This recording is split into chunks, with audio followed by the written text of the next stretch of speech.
श्री राधा कृष्ण पादा ललिता ललिता विशाखा वितांश्च श्री विशाखावितांश्च नमो विष्णुपादाय नमो विष्णुपादाय कृष्णपृष्ठाय भूतले कृष्णपृष्ठाय भूतले श्रीमते भक्ति वेदांत श्रीमते भक्ति वेदांत स्वामिनिति नामिने नमस्ते सारस्वते देवे नमस्ते सारस्वते देवे गौरवाणी प्रचारिणे गौरवाणी प्रचारिणे विशेष शून्यवादी निर्विशेष शून्यवादी पाश्चात्य देशतारिणे पाश्चात्य देशतारिणे जय श्री कृष्ण चैतन्य जय श्री कृष्ण चैतन्य प्रभु नित्यानंद प्रभु नित्यानंद अद्वैत गदाधर श्री अद्वैत गदाधर श्रीवासादि गौर भक्त वृंद श्रीवासादि गौर भक्त वृंद हरे कृष्णा हरे कृष्णा हरे कृष्णा हरे कृष्णा कृष्णा कृष्णा हरे हरे कृष्णा कृष्णा हरे हरे राम हरे राम हरे राम हरे राम राम राम हरे हरे राम राम हरे हरे ट्राइपॉड ये रखा हुआ माइक रखा मेरे बैग अंदर चेंज कर हरे कृष्ण। तो आज हम चर्चा करेंगे we'll discuss for half an hour and then we'll take question answers।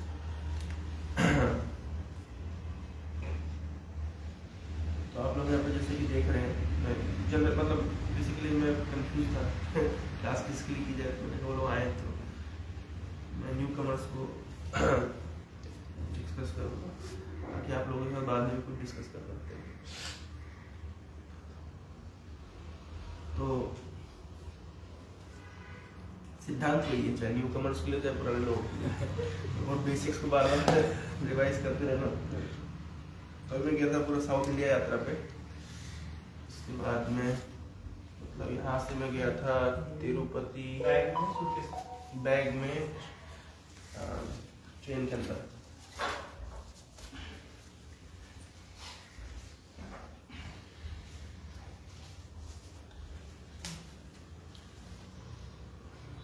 लेके आ जाएगा बैग नहीं मिलता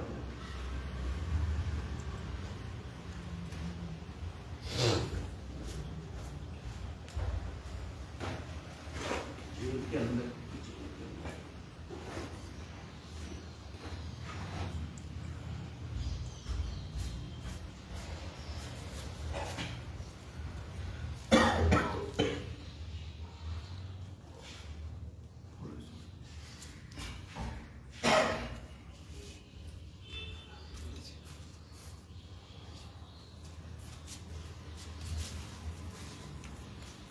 यहाँ से मैं गया था तिरुपति, तिरुपति से रामेश्वरम, रामेश्वरम से श्रीरंगम, फिर उसके बाद वहाँ से मैं चला गया था केरला। केरला में एक्चुअली डिवोटी को आयुर्वेदिक ट्रीटमेंट लेना है तो उनके साथ गया था मैं। केरला में फेमस टेम्पल है गुरुवायूरप्पम, नाम सुना है? गए आप? गुरुवायूरप्पम। उसके बाद में तिरुवनंतपुरम में फेमस टेम्पल है आदिकेशव, सॉरी अनंत पद्मनाभ, बहुत फेमस हुआ था जब उसमें खूब सारा वेल्थ मिला था तो वो टेम्पल बहुत फेमस हुआ था। अनंत पद्मनाभ टेम्पल। फिर वहाँ से ही पास में है आदिकेशव। आप गए थे आदिकेशव? नहीं, आदिकेशव टेम्पल। हाँ, फिर उसके बाद वहाँ से मैं आया कांचीपुरम, कांचीपुरम से आया मदुरई, फिर मदुरई से आया मैं पंढरपुर, पंढरपुर महाराष्ट्र में, फिर वहाँ से वापस। तो काफ़ी 18 दिन की जर्नी थी। और जर्नी में जाने से काफ़ी कुछ सीखने के लिए मिलता है। तो भगवान पर निर्भरता बढ़ती है आपकी। केरला में तो इतनी बुरी स्थिति है कि मतलब हर 200 मीटर पे चर्च बने हुए हैं। जैसे हमारे हनुमान जी के मंदिर होते हैं चौराहे पे, तो ऐसे चौराहे चौराहे पे वो चर्च बना के रखे हैं। बुरी स्थिति वो नहीं है कि चर्च बना के रखें, वो स्थिति है कि मतलब हिंदूज की हालत बहुत ख़राब है। एक तो कल्चरल बहुत इधर तो मुस्लिम ज़्यादा हैं नॉर्दर्न केरला में, और सदर्न केरला में क्रिश्चियन ज़्यादा हैं। ज़्यादा होना समस्या नहीं है, समस्या ये है अगर व्यक्ति ब्रॉड माइंडेड नहीं है तो बहुत समस्या है। So they are not broad minded, that is the problem. और गुरुवायूरप्पम में तो समहाउ मतलब प्रसाद, एक फैमिली मिल गई हमको, एक डिवोटी फैमिली, तो उनकी व्यवस्था हो गई। और कांचीपुरम में तो टेम्पल कैंपस में वो लोग ओनियन गार्लिक सर्व कर रहे थे। हम लाइन में लगा, मैंने कहा ठीक है जब खुलेगा तो प्रसाद लेंगे। वो लाइन में लगे तो हमारे साथ जो साथी वाले डिवोटी थे वो वॉशरूम गए थे, तो उनको किसी ने मतलब वो वॉशरूम गए थे, हमको कोई डिवोटी का कोई अता पता नहीं था, वहाँ पे कोई कनेक्शंस नहीं थे और हमको पता नहीं था प्रसाद कहाँ लेंगे क्या करेंगे। तो वो वॉशरूम गए थे तो उनको एक डिवोटी मिल गया, भगवान ऐसे आयोजन करा देते हैं। फिर वहाँ से फिर उनको पता चला कि उन्होंने एक फैमिली से कनेक्ट करवाया, इनिशिएटेड डिवोटीज हैं वो। फिर वो आए इधर पे तो बोले प्रभु आप लाइन में मत लगिए, यहाँ पे ओनियन गार्लिक सर्व होता है। तो फिर वो डिवोटी फैमिली ने फिर कुकिंग करी, उनके घर में उन्होंने प्रसाद लिया। प्रभुपाद जी की कृपा से कहीं भी जाते हैं तो व्यवस्था हो जाती है। ये एक सीखने की बात है, मतलब ऐसा नहीं है कि ओनियन गार्लिक नहीं खाते आप तो भूखे मरना पड़ेगा। तो समहाउ भगवान की कृपा से व्यवस्था हो जाती है। तो ट्रैवलिंग पे जाने से बहुत सारी चीज़ें सीखने के लिए मिलती है। सबसे वो वीडियो देखा था क्या, इशू नहीं देखा आपको? नहीं देखा, भेजा मैंने। हम लोग एक्चुअली मैंने मना किया प्रभु को, मेरे साथ जो डिवोटी गए थे उनका हम केरला के सी बीच पे संकीर्तन करेंगे। मैंने प्रभु ये लोग मार के काट के फेंक देंगे, पता भी नहीं चलेगा। नहीं बोले काफ़ी इंस्पायर्ड थे, हम करेंगे कीर्तन। मैंने कहा ठीक है करिए। तो उठाया करता हरे कृष्णा। अब इधर या तो पूरे बीच में या तो मुस्लिम था तो क्रिश्चियन था। मैंने कहा देखो अगर हमको ऑफिशियली आप प्रीचिंग करने के लिए भेजा होता तो यहाँ तो कोई मार भी दे हमको तो मेडल है वो हमारे लिए, लेकिन हमको तो किसी ने भेजा नहीं। हम तो रिक्रिएशन के लिए गए हैं, और फालतू जाके पंगे क्यों ले। प्रभु बोले नहीं चैतन्य महाप्रभु की संकीर्तन पृथ्वी तथ जतनगर आदि ग्राम सर्वत्र प्रचार हो।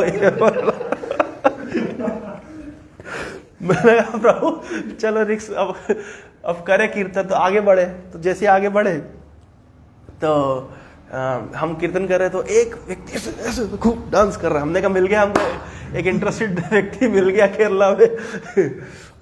और तो प्रभु रुक गए, फिर वो अपना बोलने लगे जैसे ताली बजाने से चिड़िया भाग जाती है वैसे ही बुरी लकीरें भाग जाती है, इसलिए हमको भगवान के नाम की कीर्तन ताली बजानी चाहिए। तो बोले हमारे साथ सब ताली बजाइए और कीर्तन करिए, हरे कृष्णा।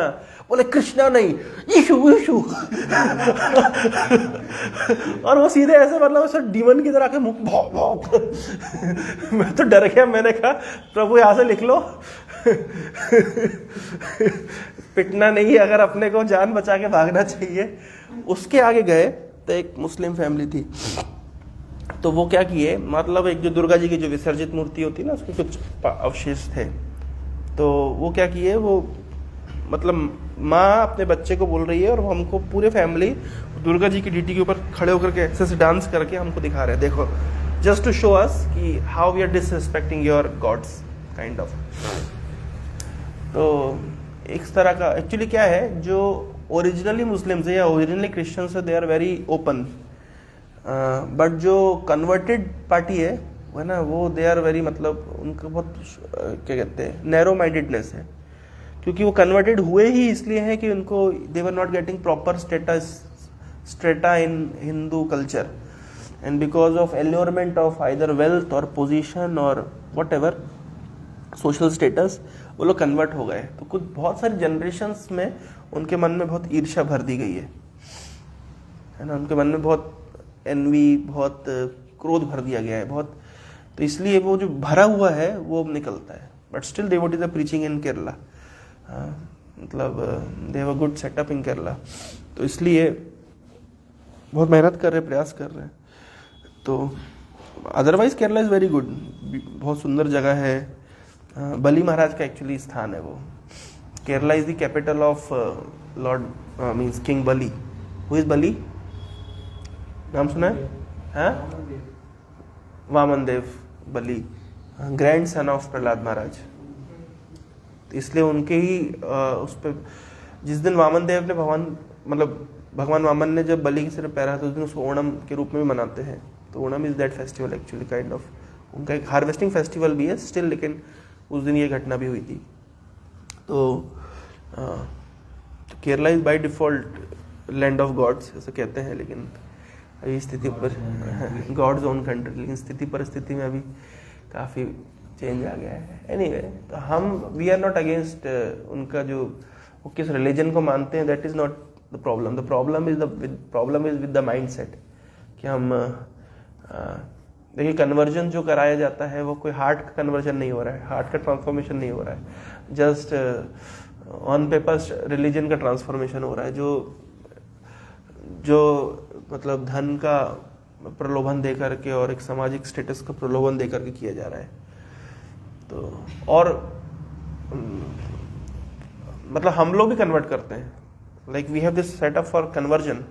आप लोगों को कन्वर्ट करने के लिए यहाँ पे बिठाया गया है। हमारे प्रभुपाद कहते हैं कि मतलब वाई तो प्रभुपाद कहते हैं कि मतलब किसी ने बोला कि स्वामी जी आप ब्रेन वॉश करते हैं, बोले हम करते हैं, ब्रेन में इतनी गंदगी भरी हुई है, उसको वॉश करने में गलत क्या है? तो that is important. Our heart is filled with so much negativity, so much lust, so much envy, so much greed. तो इसको कन्वर्ट करके प्योर डिवोटी बनना नहीं चाहिए क्या? ये तो होना ही चाहिए। So we are also converting, but our conversion is not like their conversion. Our conversion means we are trying to teach how to love. They are trying to teach how to hate. बहुत बड़ा difference है।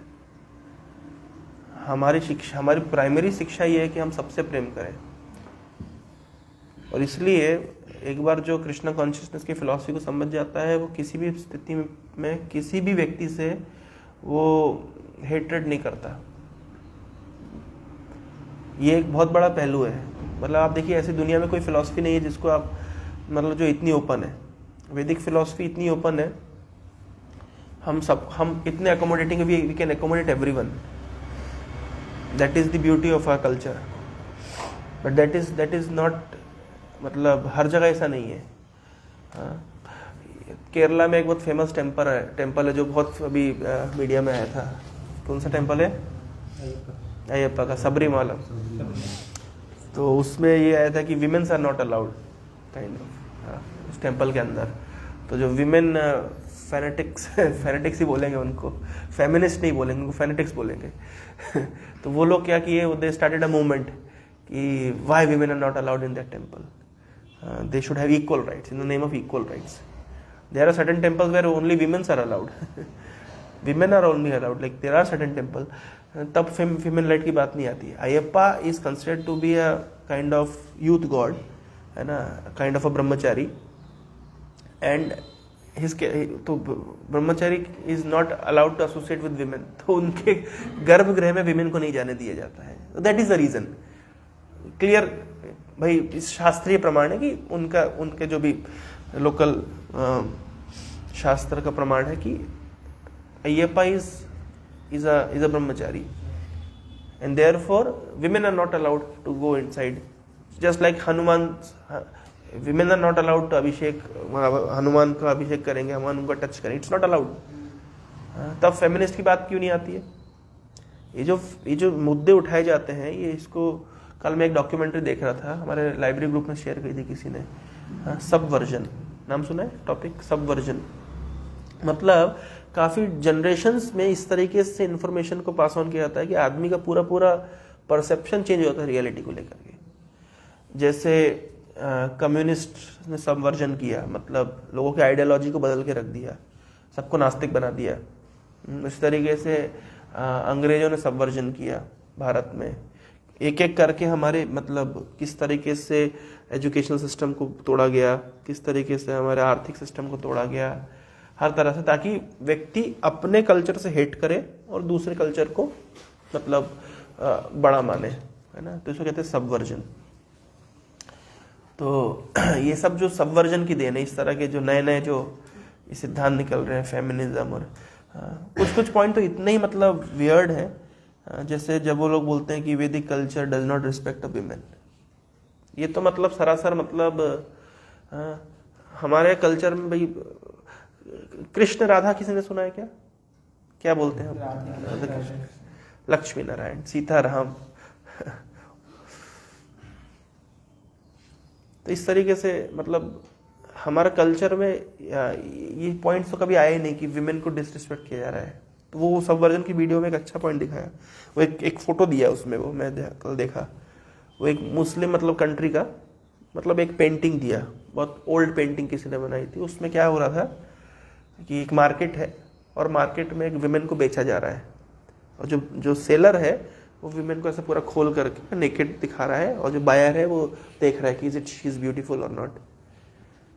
Have you ever heard this in India, in Indian culture?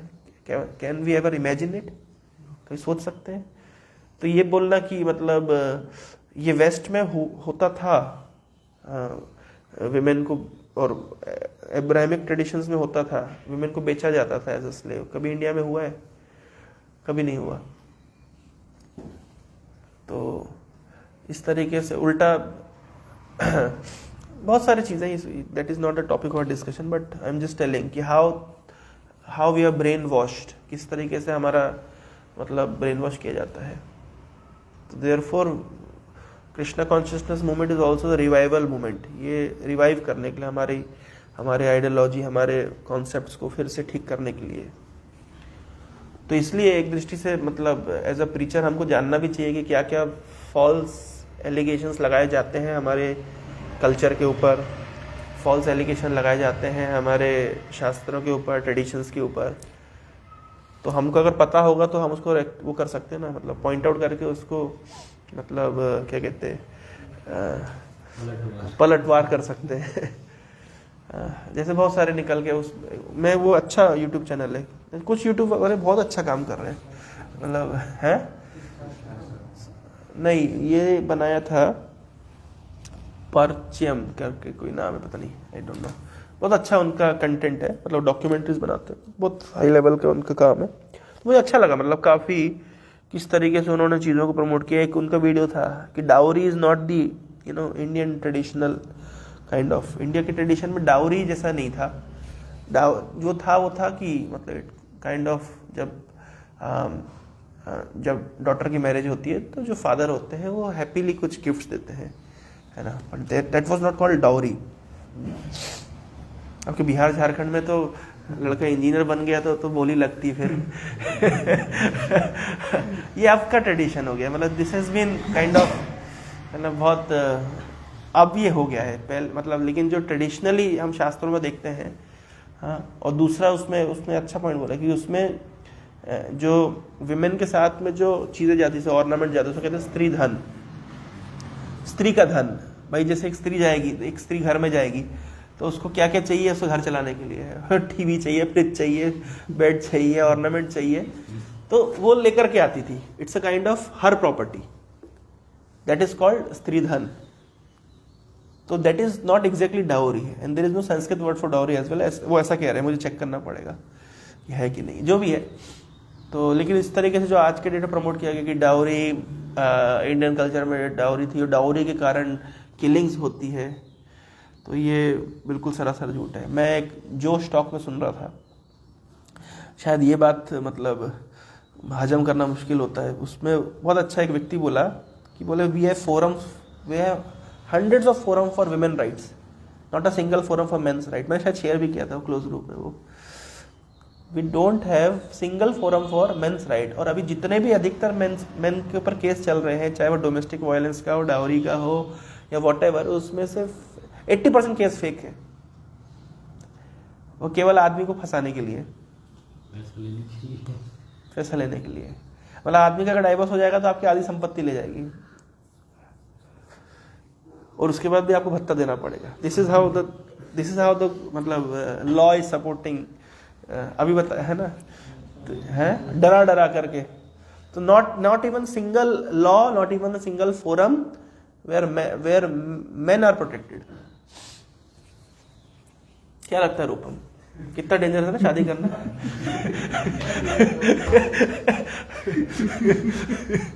ब्रह्मचारी अच्छा है best है, क्योंकि अब देखो मतलब इतना मतलब टेक्निकली मतलब कितना फंसाने के लिए ये है। मैं अभी एक रिसेंट घटना, मैं टॉपिक कहाँ खोज के आया था लेकिन कहाँ चला था, ये हमारा पुराना हमारे पटिया मतलब सेंटर में ऐसा एक घटना हुई। जस्ट कोई एक डिवोटी आए, मतलब कोई एक व्यक्ति आए, so his wife not cooperating with that person, वो कोऑपरेट नहीं कर रही। उसके बाद में शी इज़ लिविंग अलग रह रही हैं और उनकी डॉटर को भी अलग रखा जा रहा है और काइंड ऑफ उन पे उस व्यक्ति पे आरोप लगाए गए domestic violence this and that. यहाँ तक तो ठीक था। And the mother brainwashed her daughter in such a way that daughter gave the in court बोल रही कि my father is behaving kind of doing bad things with me। और ये आदमी रो रो के बोला प्रभु मतलब मैंने जीवन में कभी ऐसा कुछ नहीं किया। अब एक व्यक्ति क्या उसकी मतलब एक मेंटल स्टेबिलिटी रहेगी, वो क्या मतलब प्रोफेशनल स्टेबिलिटी और बाकी चीज़ें तो आप छोड़ दीजिए, आदमी की मेंटल स्टेबिलिटी कितनी खराब रहेगी तो वो क्या करेगा। जिसका मनस्थिति ही सही नहीं रहेगी, इस तरह की सिचुएशन को कोई शांति से रह सकता है? मतलब दिन में आप मतलब महीने में आपको तो 20 बार तो कोर्ट के चक्कर काटने पड़े, फिर वकील के पैसा जाए, फिर उसके बाद में समाज में नाम खराब होए, फिर आपको उसके लिए अलग से हेडेक, वही बहुत बड़ा हेडेक है ये।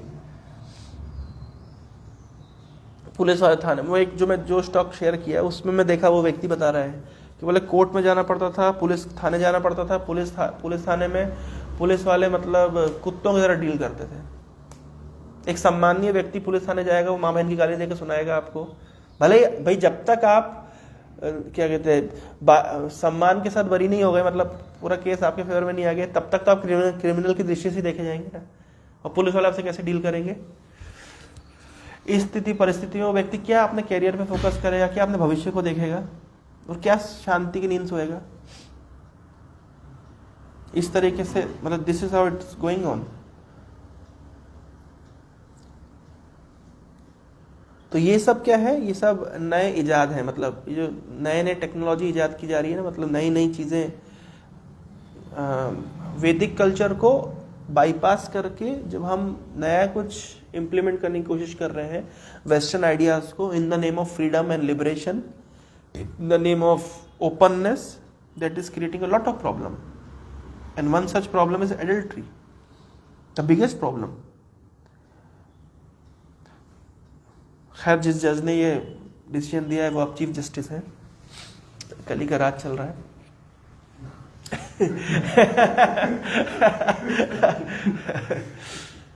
अच्छा, इसमें क्या प्रॉब्लम है? उन है रीजन क्या दिया? Adultery it's fine because it is women's right.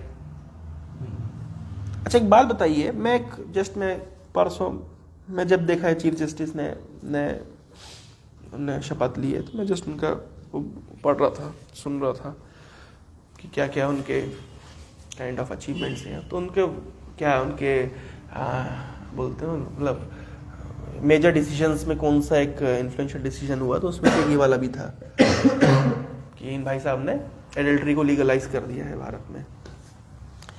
तो मेरे जस्ट एक मन में एक पॉइंट आया, अच्छा कौन सा सफल व्यक्ति है, आप कोई भी एक सफल मेन और वुमेन, चलो वुमेन की बात हो रही क्योंकि तो वुमेन की फ्रीडम की है ना, adultery is kind of women's freedom. अच्छा, ऐसे कोई एक वुमेन का नाम बताइए, she is engage into adultery, she is very much मतलब काइंड ऑफ, भाई एडल्ट्री का मतलब है she is not satisfied with her own whatever it is given to her by God's grace, she is not satisfied with the spouse and therefore trying to seek some other pleasures outside। इस तरह के situation में कोई successful women का नाम हमारे पास है? आप खोज नहीं पाएंगे। पर चेस्ट विमेन में आप हजारों खोज देंगे जो प्रोफेशनली, एकेडमिकली, चाहे वो सोशली सक्सेसफुल स्टेटस पे है। वाइस वर्सा भी ट्रू है। कोई व्यक्ति अगर बहुत ही ज्यादा मतलब मतलब क्या बोलते हैं उसको, इम्बैलेंस्ड है अपने फिजिकल नीड्स को लेकर के, उसने बड़ा कुछ अचीव नहीं किया है प्रोफेशनली भी, स्पिरिचुअली तो वो छोड़ दीजिए, प्रोफेशनली भी उसने कुछ अचीव नहीं किया है।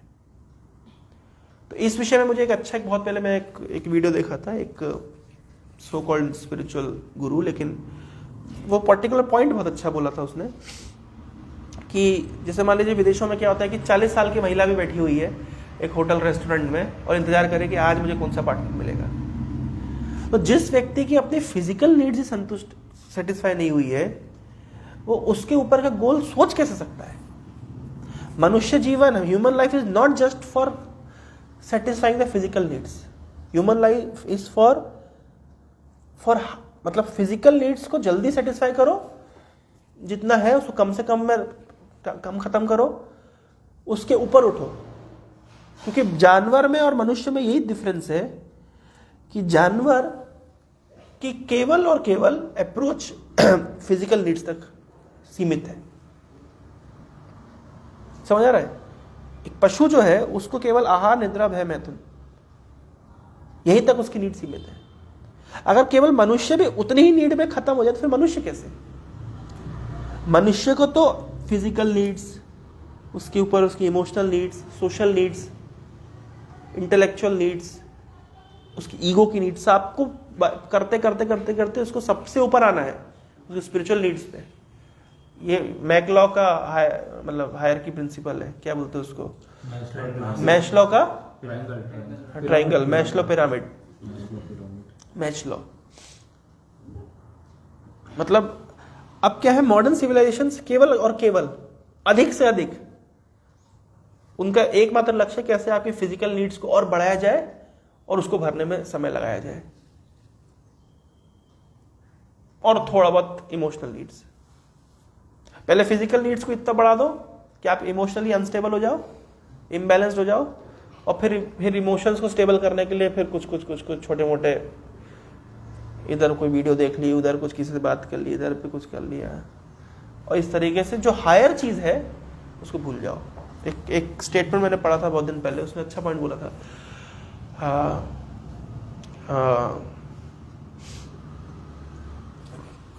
our taste for pleasure is a distraction for achieving the higher goal, something like that। जो हम so called pleasures के पीछे भागते हैं, ये एक बहुत बड़ा डिस्ट्रैक्शन है हमारे हायर गोल्स के लिए, हायर गोल्स को लेकर। तो इमेजिन करो एक उस विमेन की स्थिति जो 40 साल की उम्र में भी केवल अब ये सोच रही है कि आज रात को मुझे कौन सा नया पार्टनर मिलेगा।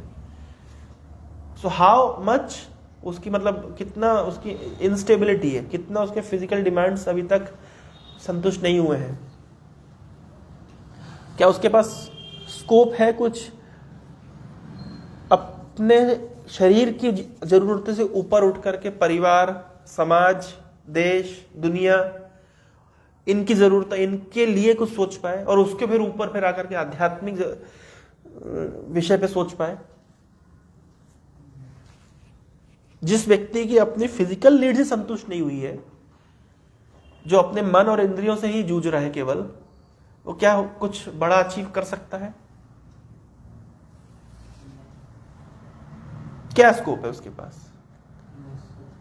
आप दूसरी दृष्टि से देखिए, जिन लोग भाई कोई प्रोफेशनल ग्रोथ के लिए भी आदमी को अपनी फिजिकल नीड्स को मिनिमाइज करना पड़ता है। एग्जाम निकालने के लिए, पढ़ाई करने के लिए सोना खाना कम करना पड़ता है कि नहीं करना पड़ता है? एटलीस्ट एग्जाम के समय। क्यों भाई साहब? माला कम करनी पड़ जाती है तो फिर तो सोना खाना तो क्या नहीं गया, है कि नहीं?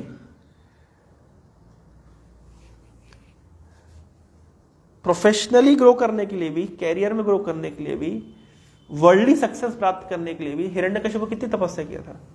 पढ़िए भागवतम में। एक टांग पे खड़ा होकर के एक टो पे खड़ा हो गया, मतलब समझ रहे? एक तो एक टांग पे खड़ा होना, उसके बाद भी एक टो पे खड़ा होकर के हजारों साल तपस्या की। किस चीज को प्राप्त करने के लिए? वर्ल्डली सक्सेस, सांसारिक सफलता के लिए। तो सांसारिक सफलता के लिए व्यक्ति को अपनी फिजिकल नीड्स के ऊपर उठना पड़ता है। फिर आध्यात्मिक सफलता के लिए तो फिर क्या नहीं किया। जो लोग यूपीएससी निकालते हैं कि आईआईटी निकालते हैं, आप लोग नहीं निकाली कोई बात नहीं कि नीट निकालते हैं, एससी भी जाते हैं, लेकिन ओयूईटी पहुंच गए, कोई बात नहीं। उसके लिए भी तो तपस्या करनी पड़ती है ना, कि नहीं करनी पड़ती है? बहुत तपस्या करनी पड़ती है। तो सांसारिक सफलता के लिए व्यक्ति को तपस्या करनी पड़ती है, फिर आध्यात्मिक सफलता के लिए तपस्या का अर्थ है मतलब इंद्रियों की डिमांड तो ऐसी है, जैसे ऐसे कहावत है हिंदी में कि खाना और सोना जितना बड़ा उतना बढ़ता है। बढ़ता है कि नहीं बढ़ता है? भैया आप 12 घंटे भी सोओगे तो आपको संतुष्टि नहीं होगी, और आप 4 घंटे में भी काम चला सकते हो। तो जितना बड़ा उतना बढ़ता है। तो इंद्रियों की डिमांड तो इतनी है, अनलिमिटेड, खाई की समान। कितना भरोगे आप उसको, जितना भरोगे वो उतनी बढ़ती जाती है। इंद्रियों की डिमांड को कहते हैं लस्ट, और उसको संतुष्ट करने का तरीका जो होता है वो एक तरीका क्या होता है, वो जैसे आग है, लस्ट को कंपेयर किया था आग से, और लस्ट को हम संतुष्ट कर रहे हैं जिन वस्तुओं से, उसकी कंपैरिजन किया था पेट्रोल से। आग को आप पेट्रोल डाल के बुझा दोगे, क्या होगा? भभकेगा। तो हमारी इंद्रियों की जो डिमांड है वो तो मतलब वो आग की तरह है, और जिसको हम उसको संतुष्ट करने में लगे, जितना अधिक संतुष्ट करेंगे उतना अधिक डिमांड करेगा। तब जब जितना अधिक संतुष्ट, जैसे डोपामाइन क्या करता है, आप जैसे सिगरेट पियेंगे, एक सिगरेट पियेंगे तो आपको थोड़ा सा डोपामाइन रिलीज होगा, तो आपको एक संतुष्टि का अनुभव होगा। अच्छा, अब उतने भी संतुष्ट रहेंगे ऐसा नहीं है, वो डोपामाइन 2-4 ड्रॉप ज्यादा निकल जाएगा, फिर आपको क्या लगेगा कि एक सिगरेट नहीं, अगर एक और सिगरेट में पीऊंगा तो मेरा हैप्पीनेस और बढ़ेगा।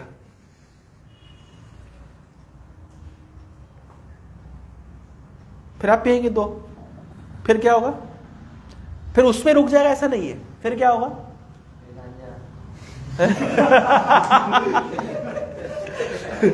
बढ़ता जाएगा ना, बढ़ता जाएगा।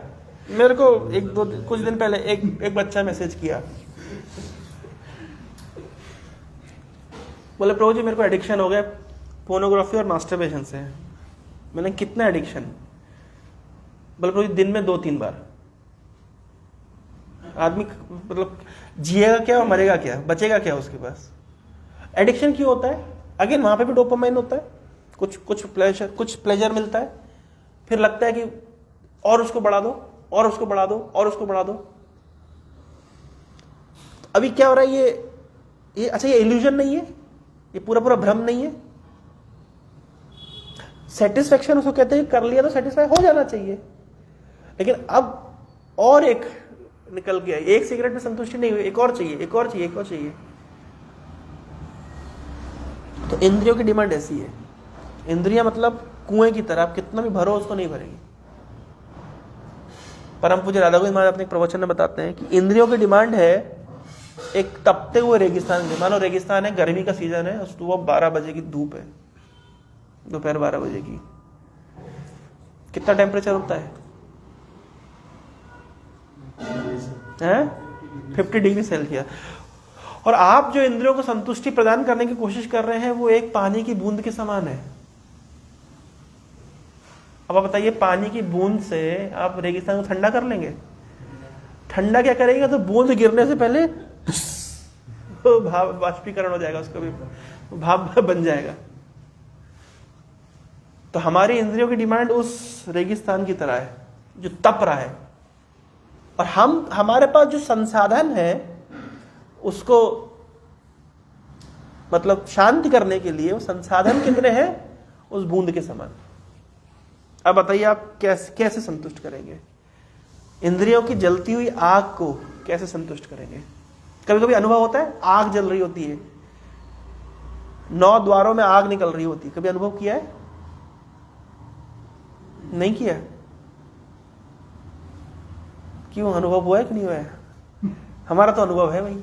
आंख बोलती है, मतलब एक आग निकल रही होती है, मुझे कुछ बढ़िया सा दिखाओ, एक सुंदर सी लड़की दिखाओ। नहीं, आंख नहीं बोलती है? क्यों है? आंख बिल्कुल ऐसे डिमांड करती है, मतलब एक बढ़िया सी मूवी दिखाओ,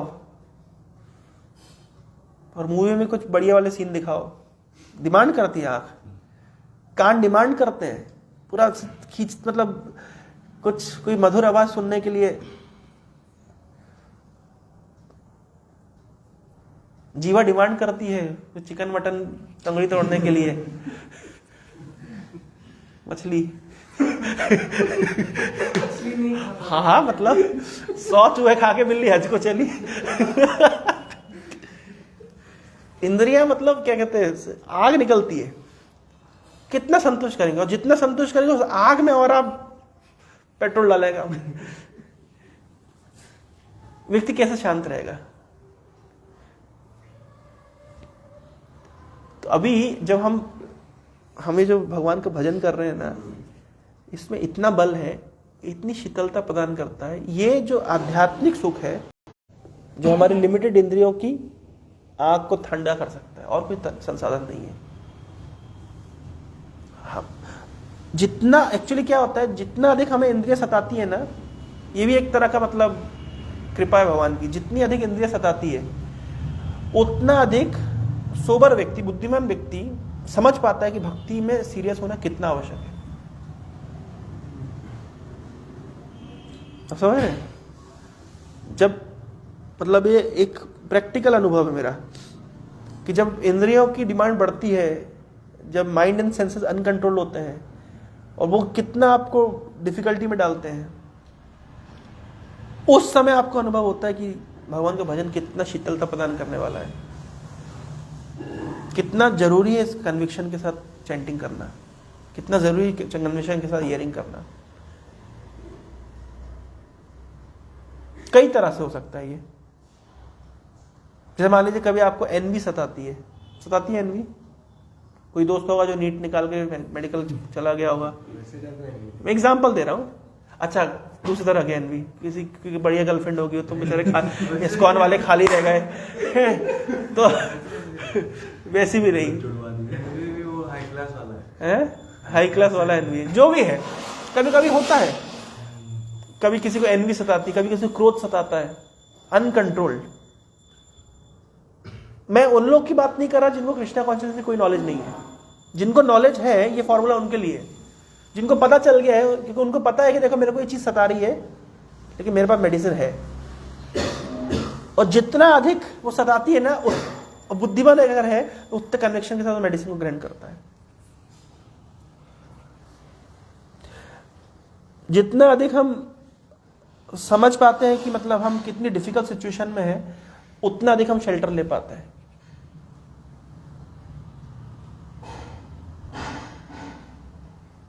तो जो हम कृष्णा कॉन्शियसनेस प्रैक्टिस कर रहे हैं, विशेष रूप से चैंटिंग, हियरिंग, भगवान के नाम का जप और भगवानी कथा का श्रवण, वो हमारी अनकंट्रोल्ड सेंसेस की डिमांड को मतलब उस स्पिरिचुअल स्टफ देकर भर देगा। इंद्रिया हो जाएगी pacified, senses will become pacified. मतलब अब इंद्रिया इतनी शांत हो गई है क्योंकि उनको इतना उन्नत रस मिल गया है कि अब वो एजिटेटेड नहीं है। अदरवाइज कोई और तरीका नहीं आपकी अनकंट्रोल्ड सेंसेस और माइंड को एजिटेशन से रोकने का, ये फॉर्मूला इनको है ही नहीं। ये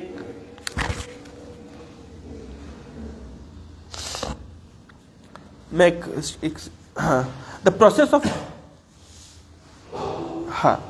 process for establishing one self and real happiness is this process of Krishna consciousness. ये कृष्ण भक्ति का जो प्रोसेस है, ये व्यक्ति को क्या करता है, रियल हैप्पीनेस, एक डोपामाइन वाली हैप्पीनेस है, एक रियल हैप्पीनेस है। अंतर समझ रहे?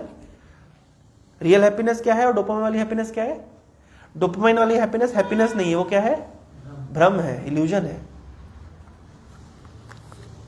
The process for establishing oneself in real happiness is this process of Krishna consciousness। ये कृष्ण भक्ति का प्रोसेस है जिसमें वास्तव में व्यक्ति को रियल हैप्पीनेस मिलेगी, फिर उसको डोपामाइन वाली हैप्पीनेस नहीं चाहिए। By Krishna consciousness we can gradually develop our real intelligence। एक तो क्या होता है भक्ति करने से, रियल इंटेलिजेंस डेवलप होती है। एक तो रियल हैप्पीनेस मिलती है, एक इंटेलिजेंस डेवलप होती है। रियल इंटेलिजेंस और फेक इंटेलिजेंस में क्या अंतर है? फेक इंटेलिजेंस और रियल इंटेलिजेंस में क्या अंतर है? हाँ भाई, सेंस एंजॉयमेंट के लिए भी इंटेलिजेंस चाहिए आपको। अगर आपको अपनी गर्लफ्रेंड के साथ ओयो जाना है और मम्मी को नहीं बताना है, तो उसके लिए आपको बहुत बुद्धिमानी होना पड़ेगा। सामान्य आदमी होंगे तो पकड़े जाएंगे। यस और नो? क्या ट्राई किया क्या पूछ रहा? वो मायापुर जाने के लिए ट्राई करेगा। रियल इंटेलिजेंस का अर्थ ही है भाई, देखो इंटेलिजेंस की बात आ रही है ना कि आपको बुद्धि तो लगानी पड़ेगी, लेकिन फेक इंटेलिजेंस क्या है? जो सेंस ग्रेटिफिकेशन के प्रपोजल, भाई सेंस ग्रेटिफिकेशन करने के लिए बहुत बुद्धि चाहिए। मुझे लगता है ज्यादा बुद्धि चाहिए। भाई मायापुर चले गए, अगर घर को पता भी चल गया तो भाई गए का मायापुर गए। भाई नॉट अ बैड डील, मतलब कोई इतना बुरा भी नहीं हो गया, लेकिन तुमको बाहर में जाने के लिए और घर में पता चल गया तो क्या एक्सक्यूज दोगे? तो कोई ऑप्शन नहीं है ना। और हमारी जैसे पंजाबी फैमिली हो तो बोले कोई बात नहीं, चलो हाँ हमको भी बुला लेते।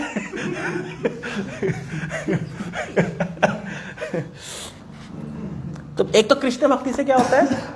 रियल इंटेलिजेंस डेवलप होता है। मतलब रियल इंटेलिजेंस का मतलब यह है कि आप प्रोज एंड कॉन्स का आकलन कर सकते हैं कि ठीक है, अगर मुझे इस चीज से कुछ समय के लिए सुख मिल भी जाएगा, परंतु इसका कितना बड़ा नुकसान है।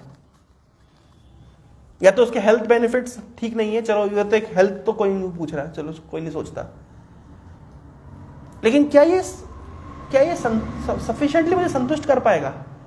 व्यक्ति सोच पाता है। जैसे उदाहरण के तौर पे कृष्णा कॉन्शियसनेस में हम हर समय ट्रेनिंग लेते हैं कि हाउ टू रिमेन डिटैच्ड, कि कैसे हम डिटैच रहें।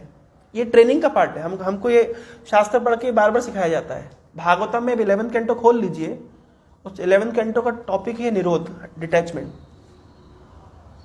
हर जगह डिटैचमेंट की बात। क्यों डिटैचमेंट की बात करिए? क्यों डिटैचमेंट की बात की जाती है इतनी? मरने के समय आदत है तो छोड़ो। ये मोबाइल से अगर मुझे अटैचमेंट है, ये जिस दिन खो जाएगा मेरे को बहुत दुख देगा। जितना मैं इससे सुख नहीं भोगा उससे ज्यादा मेरे को दुख देगा। अब एक लड़का मेरे पास आया, 4 साल से रिलेशनशिप में था, बहुत इंपॉर्टेंट एग्जाम की तैयारी कर रहा था। गर्लफ्रेंड का ऑलरेडी कहीं पे सिलेक्शन हो गया, गर्लफ्रेंड चली गई। मेरे को पता था ये होने वाला है, पर मैं बोला नहीं था। मैंने कहा भाई बच्चे को मेरे से बुरा लग जाएगा, अभी क्यों बोलूं? जो होना था वो तो होना ही था। वो गई तो गई। और एक दिन उसने बोल दिया कि देखो मैं सॉरी, लेट्स मूव ऑन। शादी वादी तो बात ही नहीं होती, लेट्स मूव ऑन, है ना? So I like someone else, like kind of, let's move on. अब ये बेचारा बच्चा, अब बेचारा एग्जाम की तैयारी क्या करे और पढ़ाई क्या करे, और तो पता है क्या? नहीं, ये कुछ दिन पहले मैंने पढ़ा था। हाँ, ये सेम ये घटना मैं तुम्हें लिखने वाला था कि ये अभी एक बच्चे के साथ हुआ है। मैं बोला नहीं, ये लिखने वाला था मैं।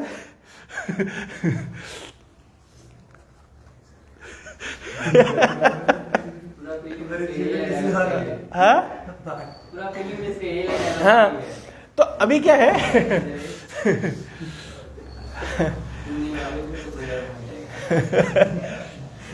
नहीं, अब पॉइंट इज, चलो वो तो हुआ सो हुआ, उसने तो बोल दिया लेट्स मूव ऑन। इस व्यक्ति के माइंड में कितनी अनस्टेबिलिटी चल रही है उस मोमेंट में, जिस मोमेंट में उसके क्रूशियल टेस्ट्स हैं, कुछ क्रूशियल कैरियर के लिए कुछ इंपॉर्टेंट चीजों से ही is going to pass on for next few days. कितनी इमोशनल अनस्टेबिलिटी रहेगी उस व्यक्ति की। भागवत पढ़ो उसके लिए। उसका कारण है कि women are design for this purpose, to make you detached. ऐसे बहुत बड़े बड़े साधु हुए हैं इतिहास में, जो ऐसी साधु हुए, इसी कारण साधु हुए हैं। एक का नाम है भर्तृहरि, सुना है ना? बस उनने पहले लिखा था श्रृंगार शतक अपनी रानी की सुंदरता के ऊपर, सुना है ना ये स्टोरी? है श्रृंगार शतक, 100 श्लोक लिखे संस्कृत में, लेकिन बाद में पोल खुल गई तो फिर उन्होंने लिखा वैराग्य शतक। तो मैं बता रहा हूं रियल इंटेलिजेंस और फेक इंटेलिजेंस। मतलब इल्यूजन में क्या होता है कि हमको सिखाया जाता है, मतलब हमारी सभ्यता में सिखाया जाता है how to become more attached. हर चीज को बहुत सीरियसली लेते हैं। गर्लफ्रेंड बॉयफ्रेंड बहुत सीरियसली, रिलेशनशिप में बहुत सीरियस हो जाएंगे। हाँ, कोई भी चीज को करेंगे, मतलब इतना लाइफ में हर किसी ने कुछ बोल दिया बहुत सीरियस हो जाएंगे, इजीली बोल देते लेट्स मूव ऑन, लेकिन लेट्स मूव ऑन कर नहीं पाते हैं। एज भी रहता है उस एज में। नहीं, तो age is the factor, but this is the same age where we need to take this knowledge. मैं ये नहीं कह रहा कि चीजें गलत है, ये तो चीजें नेचुरल है। मैंने जैसे वो गलत है नहीं बोला तो अलग एक मुस्कुराहट देखो, अविनाश के चेहरे पे अलग एक मुस्कुराहट है, प्रभु जी अलाउ कर रहे हैं। हम तो किसी को मना नहीं करते। एक बच्चे की स्टोरी आई मेरे पास, वो मेरे से डायरेक्ट बात नहीं किया, मेरे दूसरे काउंसलिंग से बात किया। बोले प्रभु जी एक्चुअली कोविड का समय चल रहा है और काइंड ऑफ हम थोड़ा बैडमिंटन खेलते हैं। तो वो दूसरा काउंसलिंग मुझे फोन किया, बोले प्रभु जी ऐसा ऐसा है। मैंने कहा उसको बोलो नो प्रॉब्लम, गो अहेड, क्योंकि हमको पता है लौट के तो इधर ही आना है। अब मना भी कर देंगे आपको तो आप सुनोगे नहीं, क्योंकि मतलब अगर आपको मना भी कर देंगे कि नहीं नहीं you should not go for this, this is not a good, you know, better, we have better options, why to go for this, मैं बोल भी दूंगा, लेकिन अब मन तो मन है ना, तो बच्चा है, क्या बोलते हैं, दिल बच्चा है, दिल तो बच्चा है, तो उस तो मानता नहीं है।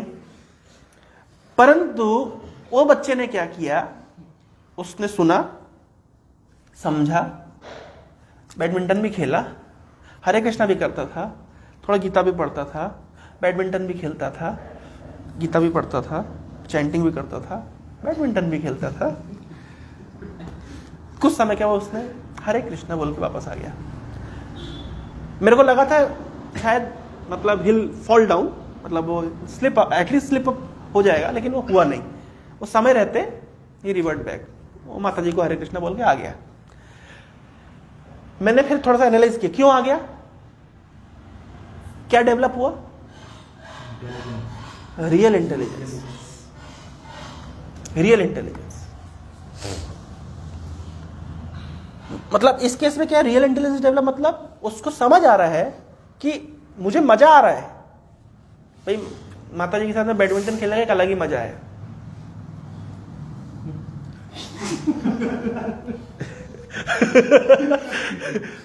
कॉलेज से तो आप ही पकड़ लिए थे।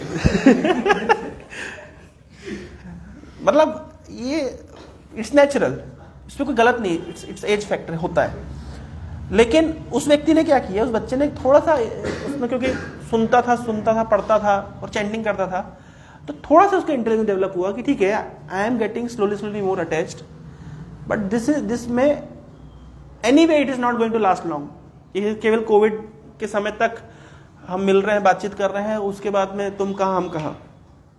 अच्छा, कोई लॉन्ग ड्यूरेबिलिटी हो तो चलो समझ। विवाह को क्यों प्रमोट किया जाता है, क्योंकि उसमें एक, अब तो खैर जो भी है, लेकिन वैदिक सिविलाइजेशन में विवाह करना मतलब वो ड्यूरेबिलिटी के व्यक्ति चलेगा, मतलब गाड़ी चलेगी आगे। मैं जो पिछला केस में बताया कि they started in first year, they ended up in fourth year, what next. हाँ, बहुत रेयरेस्ट ऑफ रेयर केस में होता है कि लॉन्ग रन में रिलेशनशिप चलता है, फिर बाद में विवाह होता है और जीवन भर साथ में रहते हैं। ये बहुत कम केस में होता है। कितनी प्रोबेबिलिटी बताइए, 5% भी नहीं होगा। तो मैं बता रहा हूं इस कारण से कितने लोगों का कैरियर बर्बाद हुआ है कि नहीं हुआ है, कितने लोग डिससेटिस्फाइड है। आज तक एक व्यक्ति, एक इंडस्ट्रियलिस्ट है बहुत बड़े, वो बोलते प्रभु मैं जिससे प्यार करता हूं उससे मेरी शादी नहीं हुई, और इस बात का गम मुझे आज तक है। मतलब ये तो मेरे पास भी एक आए थे तो मेरे को बता रहे हैं। अच्छा, मैं ये नहीं बोल रहा कि ये चीजें मतलब इट्स काइंड ऑफ, मैं यहाँ पे जो पॉइंट ला रहा हूं वो है फेक और real intelligence. Either it is matter with relationship और our habits of whatever habits, smoking, drinking, drugs, masturbation, whatever, pornography, whatever. Krishna consciousness का अर्थ क्या है, यहाँ पे लिखा है, प्रभुपाद बोल रहे हैं, by Krishna consciousness we gradually develop our real intelligence. Real intelligence हम अंतर कर पाते हैं कि ये जड़ सुख है और ये चेतन सुख है, ये परमानेंट है, ये टेम्परेरी है। कृष्णा कॉन्शियस सर्कल के अंदर, डिवोटी सर्कल के अंदर, जो डिवोटी पढ़ते लिखते नहीं है, कई बार ऐसा होता है डिवोटी हो जाते हैं, पढ़ते लिखते नहीं है, मतलब नाम से डिवोटी है लेकिन पढ़ाई लिखाई नहीं करते, शास्त्र नहीं पढ़ते, जप नहीं करते, जब करते हो ना काम चलाओ, ऐसे भी होते हैं। कुछ लोग दीक्षा ले जाते हैं लेकिन काम चलाओ माला करते हैं, और शास्त्र तो बिल्कुल नहीं पढ़ते। उनके साथ प्रॉब्लम क्या होती है, वो लोग अटैच हो जाते हैं पोजीशन से, पावर से, कंट्रोल से, क्योंकि इस्कॉन में आपको सब मिलेगा। धनम देही, जन्म देही, रूपपति भार्याम देही, क्या चाहिए आपको, सब मिलेगा इस्कॉन में। तो वो किससे अटैच हो जाते हैं, पोस्ट पावर पोजीशन से। उसका ड्रॉबैक क्या है, उसका ड्रॉबैक ये है कि पोस्ट पावर पोजीशन परमानेंट नहीं है। आज जो आपको सैल्यूट मार रहा है, कल वो हो सकता है आपको सैल्यूट ना मारे, कितना कष्ट होगा। या आज जो आपको सैल्यूट मार रहा है, कल हो सकता है आपको उसको सैल्यूट मारना पड़े। मान लीजिए अभिषेक प्रभु है, आज ये मेरे काउंसली है, कल को ये सन्यासी बन जाते हैं और मैं बेचारा गरीब ब्रह्मचारी, तो ये मुझे प्रणाम करेंगे कि मैं इनको प्रणाम करूंगा, बताओ। पोजीशन वाइज तो मैं इनको प्रणाम करूंगा। अगर मैं केवल इनके प्रणाम से संतुष्ट हूं, उससे सुख ले रहा हूं, तो ये तो टेम्परेरी है, तो परमानेंट है नहीं। तो रियल इंटेलिजेंस क्या है, how to derive pleasure from spiritual stuff and how not to derive pleasure from material stuff. जैसे क्लासरूम में लोगों की समस्या ही होती है, क्लास में बॉस बने फिरते हैं, फिर कोई दूसरा बॉस आ जाता है, फिर उनका ईगो हर्ट होता है, ईगो की लड़ाइयां चलती है। यूक्रेन और रशिया में क्या की लड़ाई है, ईगो की लड़ाई है, कोई बहुत बड़ा मसला नहीं है। सऊदी अरब इज अटैकिंग, कौन सा देश है, क्या नाम है, Yemen, for last so many years, कितने लाखों लोग मारे जा रहे हैं, जस्ट एक ईगो का सेटिस्फेक्शन। सो कृष्णा कॉन्शियसनेस से क्या होता है, रियल इंटेलिजेंस डेवलप होता है। कौन क्या डेवलप होता है, रियल इंटेलिजेंस, जहां हम अंतर कर सकते हैं कि ये स्पिरिचुअल है, ये मेटेरियल है, यहां से सुख लेना चाहिए, यहां से नहीं लेना चाहिए। So by Krishna consciousness we can gradually develop our real intelligence and naturally enjoy relishing spiritual happiness as we make spiritual progress. और जैसे जैसे हम आध्यात्मिक प्रगति करते हैं, हम क्या हम अनुभव करते हैं, आध्यात्मिक सुख का अनुभव करते हैं। आध्यात्मिक सुख मतलब आत्मा से मिलता है, जो सुख हमें भगवान के साथ हमारे संबंध जब दृढ़ होता है उससे मिलता है। तो जैसे जैसे हम आध्यात्मिक प्रगति करते हैं, वैसे वैसे हमारे आध्यात्मिक सुख की मात्रा भी बढ़ती है। आध्यात्मिक प्रगति हम कैसे करते हैं, हाँ, भक्तों के संग में रहने से हम आध्यात्मिक सुख का अनुभव करते हैं। भक्तों के संग में रहने से ही नहीं, भक्तों के संग में साधन भक्ति के मार्ग को अपनाने से हम धीरे धीरे जब आध्यात्मिक प्रगति करते हैं, ऑटोमेटिक प्रगति होती है। भक्तों के संग में रहने से आप भगवान की कथा सुनते हैं, आप भगवान के नाम का जप करते हैं, संकीर्तन में भाग लेते हैं, प्रचार के कार्यों में भाग लेते हैं, भगवान का प्रसाद पाते हैं। हर समय आप कृष्णा कॉन्शियस, किसी न किसी तरीके से कृष्णा कॉन्शियस रहते हैं।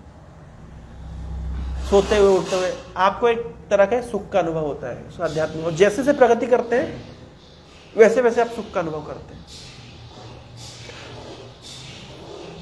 यम लब्ध्वा चा परम लाभम मन्यते नाधिकम तथा, जिसको प्राप्त करने के बाद में और कुछ बाकी सब चीजें फीकी लगती है। जिस व्यक्ति को माला करने में भगवान का नाम, अभी आपको मैं बोलूं कि आप एक काम करो, आपको 1 करोड़ रुपए दिया जाएगा, चैंटिंग करना छोड़ दो, क्या करोगे, हैं? क्या करोगे, आप क्या करोगे, लेके करने लगेंगे।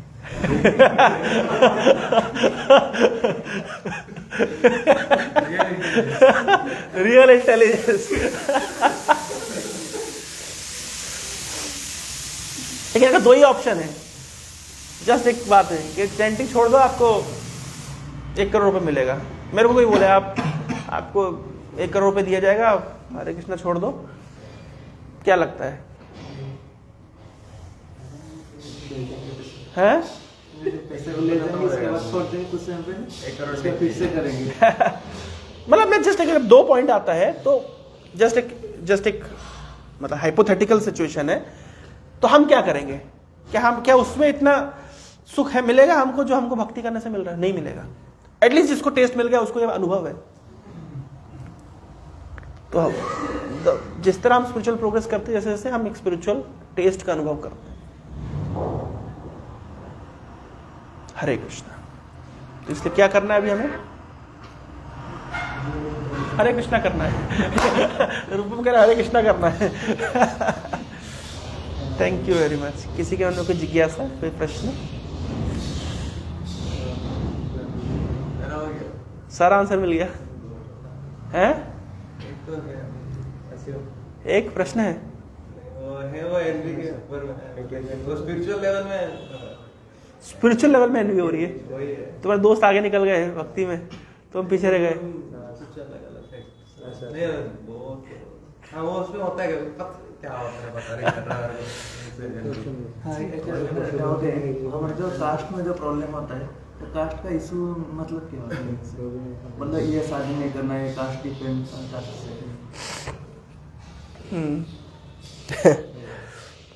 ये भी इशू एक अभी आया मेरे पास रिसेंट। एक लड़का एक लड़की से प्रेम करता था, कास्ट मैच नहीं करी तो वो शादी नहीं किया, और लड़की दूसरी जगह शादी कर ली। अब लड़के का दिल धक धक धक धक हो रहा है। मैंने कहा अब क्या करना, फायदा धक धक होने से, अब तो तुमने ही मना कर दिया।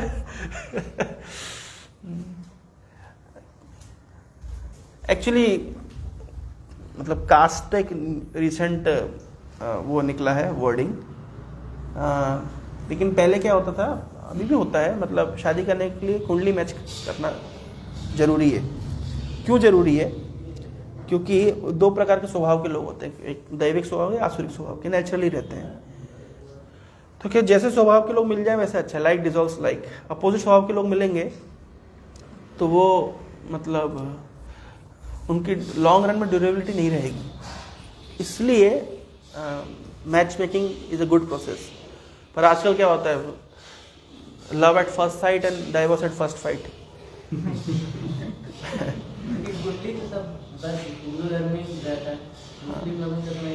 उनके अपने ट्रेडिशंस रहते हैं मैचिंग करने के।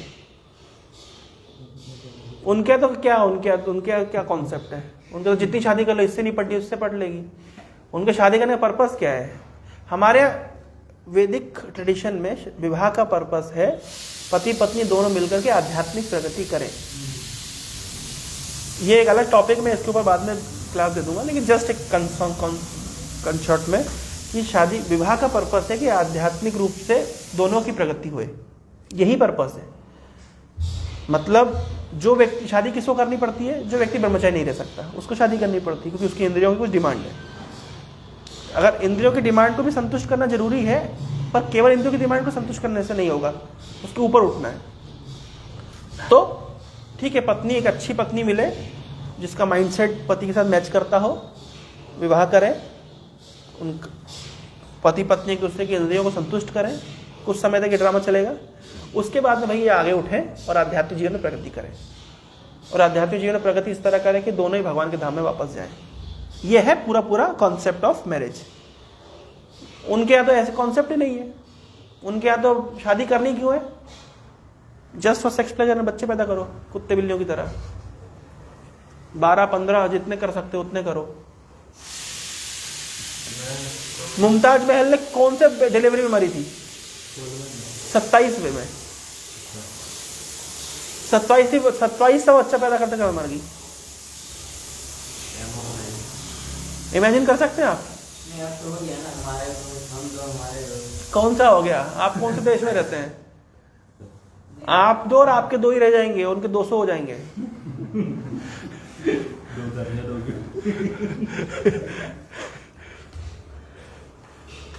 उनके तो कॉन्सेप्ट ही ये है कि ज्यादा बच्चे पैदा करो ताकि पावर हमारे हाथ में आ जाए। फिर डेमोक्रेसी में होगा, हिंदू लोग कम रह जाएंगे, मुस्लिम लोग बढ़ जाएंगे, फिर वोट किसको मिलेगा? और वो हो जाएगा अगले 50 साल के बाद में। आपको आप मत इमेजिन रख, आपके जीते जी आप देखेंगे कि हिंदू लोग प्राइम मिनिस्टर नहीं बन पाएंगे। आपके जीते जी आप देख लेंगे, बहुत देर नहीं है, दूर नहीं जाना पड़ेगा। अब पढ़ते लिखते नहीं, न्यूज नहीं देख रहे क्या? थोड़ा बहुत इधर की डॉक्यूमेंट्री नहीं देखते? थोड़ा देख लेंगे तो आपको आइडिया लग जाएगा क्या चल रहा है दुनिया में। हम मतलब अब हम क्या प्रीचर है, हमको देखना पड़ता है। हमारा कोई खास रुचि नहीं है, हमको विशेष रूप से इस टॉपिक में बिल्कुल रुचि नहीं है। हिंदू मुस्लिम टॉपिक में हमारा बिल्कुल रुचि नहीं, लेकिन हमको देखना पड़ता है थोड़ा सा जीके बढ़ाने के लिए क्या चल रहा है।